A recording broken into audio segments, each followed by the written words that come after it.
الحمد لله رب العالمين والعاقبة للمتقين والصلاة والسلام على سيد الأنبياء والمرسلين أما بعد فأعوذ بالله من الشيطان الرجيم بسم الله الرحمن الرحيم وسارعوا إلى مغفرة من ربكم وجنة عرضها السماوات والأرض أعدت للمتقين وصلى الله تعالى على النبي الكريم. حضرات سامعین کرام، معزز مہمانان عظام، اسٹیج پر جلوہ افروز حضرات علماء کرام، اس وقت پردے میں بیٹھنے والی میری ماں اور بہنیں، سب سے پہلے ہم اللہ رب العزت کا شکر ادا کرتے ہیں کہ اس نے ہمیں اور آپ کو اپنے کائنات کی عظیم دولت ایمان سے نوازا، اور آج ایمان کی مناسبت سے اس طرح کا جلسہ منعقد کر کے اس میں شرکت کرنے کی توفیق بخشی. ساتھ ہی ساتھ مبارکبادی پیش کرتے ہیں ہم ان احباب کو اور دوستوں کو جنہوں نے بڑی کوشش اور محنتوں سے آج کا یہ عظیم الشان اجلاس منعقد کر کے مجھے اور دیگر احباب کو اللہ اور اللہ کے رسول صلی اللہ علیہ وسلم کی باتیں کہنے اور سنانے کے لیے اور آپ تمام حضرات کو سننے کے لیے موقع عطا کیا. پھر ساتھ ہی قابل مبارکباد ہیں آپ تمامی حضرات جنہوں نے موسم کی نزاکتوں کو سردی کے اس موسم میں رات کے اس حصے میں اپنی نیند کو قربان کر کے یہاں پر تشریف لا کر اپنے اللہ اور اللہ کے رسول صلی اللہ علیہ وسلم سے اپنی سچی عقیدت و محبت کا ثبوت پیش کیا. میرے بزرگوں، ہمارا یہاں پر آنا صرف اللہ اور اللہ کے رسول صلی اللہ علیہ وسلم کی محبت میں ہے. جیسا کہ ناظم جلسہ نے یہ اعلان بھی کیا کہ آپ کا یہ علاقہ اور یہ وقت آپ کا، ظاہر ہے کہ علاقے کے اعتبار سے وقت ناکافی ہے. جلسے کا جو عنوان ہے وہ اصلاح معاشرہ اور تعلیمی بیداری. ظاہر ہے میرے بزرگوں، میرے جوان ساتھیوں، میری ماں اور بہنوں، اصلاح معاشرہ میں اس لفظ کی تفسیر ہمارا معاشرہ اور ہمارا ماحول، اصلاح یعنی ٹھیک کرنا. اس لفظ سے معلوم یہ ہوتا ہے کہ ہمارے معاشرے کے اندر کچھ بگاڑ ہے جس کی وجہ سے اس کو ٹھیک کرنا پڑے گا، کیونکہ جب تک کسی چیز کے اندر کوئی بگاڑ نہیں تب تک اس کو صحیح اور اس کی اصلاح کا کوئی مطلب نہیں. آپ کے سامنے اور ہمارے سامنے یہ لائٹ ہے اور مائک ہے. مائک صحیح کرنے کی ضرورت اسی وقت پیش آتی ہے جبکہ مائک کے اندر کوئی خرابی ہو. لائٹ اس وقت صحیح کی جاتی ہے جب لائٹ روشنی دینا بند کر دے. تو اصلاح معاشرہ، معاشرے کی اصلاح، اس کا مطلب ہمارا اور آپ کا یہاں پر آنے کا مطلب یہ ہوا کہ ہم اور آپ سب مل کر کے اس جذبے اور شوق کے ساتھ یہاں آئے ہیں کہ ہمارے معاشرے کے اندر، ہمارے سماج اور ماحول کے اندر جو خرابیاں آ گئی ہیں، جو بگاڑ آ گیا ہے، اس بگاڑ کو دور کرنا ہے، اس کے اندر سدھار لانا اس کی اصلاح کرنی ہے. شاید یہی مقصد ہے. یہی مقصد ہے. اگر یہ مقصد ہے تو ہم اٹھائیں گے. ہاں ہمارے معاشرے کے اندر جو بگاڑا اس کو دور کریں گے. اگر یہی جذبہ ہے اور اسی نیت کے ساتھ ہم اور آپ یہاں بیٹھے ہیں تو انشاءاللہ ہمارا معاشرہ ایک اسلامی معاشرہ بن سکتا ہے اور بنے گا. دیکھیے میرے بزرگوں، گھبرانے کی بات نہیں ہے. جب ہم تاریخ کو پڑھتے ہیں، سیرت کو دیکھتے ہیں، آقا مدنی جناب محمد رسول اللہ صلی اللہ علیہ وسلم کی سیرت کو دیکھتے ہیں، آپ کے زمانے نبوت کو دیکھتے ہیں اور آپ کے آنے کے بعد کا ماحول دیکھتے ہیں اور آپ کے دنیا میں آنے سے پہلے کا ماحول اور معاشرہ دیکھتے ہیں تو ہمیں یہ چیز سوچنے پر ہم مجبور ہو جاتے ہیں کہ اگر آج ہم بھی کوشش کر لیں گے تو ہمارا معاشرہ سدھر جائے گا. ہمیں حوصلہ ملتا ہے، ہمیں جذبہ ملتا ہے، ہمیں شوق ملتا ہے، ہمیں ہمت ملتی ہے، ہمیں جرأت ملتی ہے. ہمارے آقا صلی اللہ علیہ وسلم کی سیرت اور محنتوں کو، فکروں کو دیکھ کر کے میرے بزرگوں، آقا ابھی دنیا کے اندر نہیں آئے، قرآن ابھی نہیں آیا. آپ تاریخ اٹھائیے دنیا کے اندر، یعنی اس زمانے میں دنیا کی کوئی ایسی برائی نہیں تھی جو لوگوں کے اندر نہیں پائی جاتی تھی. چاہے جھوٹ ہو، غیبت ہو، چوری ہو، چغلی ہو، تہمت ہو، الزام ہو، شراب نوشی ہو، حرام خوری ہو، قتل و غارت گری ہو، لڑائی اور جھگڑے ہو، فتنے اور فساد ہو، وہ ساری کی ساری برائیاں آقا مدنی جناب محمد رسول اللہ صلی اللہ علیہ وسلم کے دنیا میں آنے سے پہلے ساری برائیاں موجود تھی. اللہ کی رحمت جوش میں آئی، انسانیت دم توڑ چکی تھی، لوگ جہنم کے گڈھے میں جا چکے تھے. اللہ کی رحمت جوش میں آئی، اللہ نے انسانیت پر رحم کھاتے ہوئے انسانوں کو ضلالت اور گمراہی سے نکالنے کے لیے، اس برے معاشرے اور ماحول سے نکالنے کے لیے، لوگوں کو جھوٹ اور غیبت سے نکالنے کے لیے، لوگوں کو اللہ کی نافرمانی سے بچانے کے لیے، لوگوں کو اللہ کے عذاب اور دوزخ اور جہنم سے بچانے کے لیے اللہ تبارک و تعالیٰ نے ہمارے آقا جناب محمد رسول اللہ صلی اللہ علیہ وسلم کو بھیجا.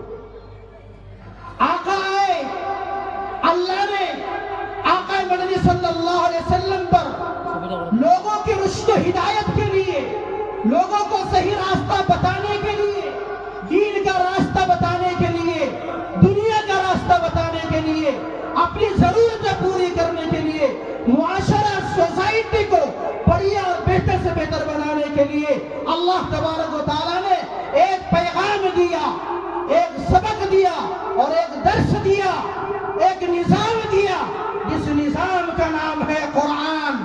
قرآن آیا، نبی پاک صلی اللہ علیہ وسلم نے لوگوں کو قرآن سنایا.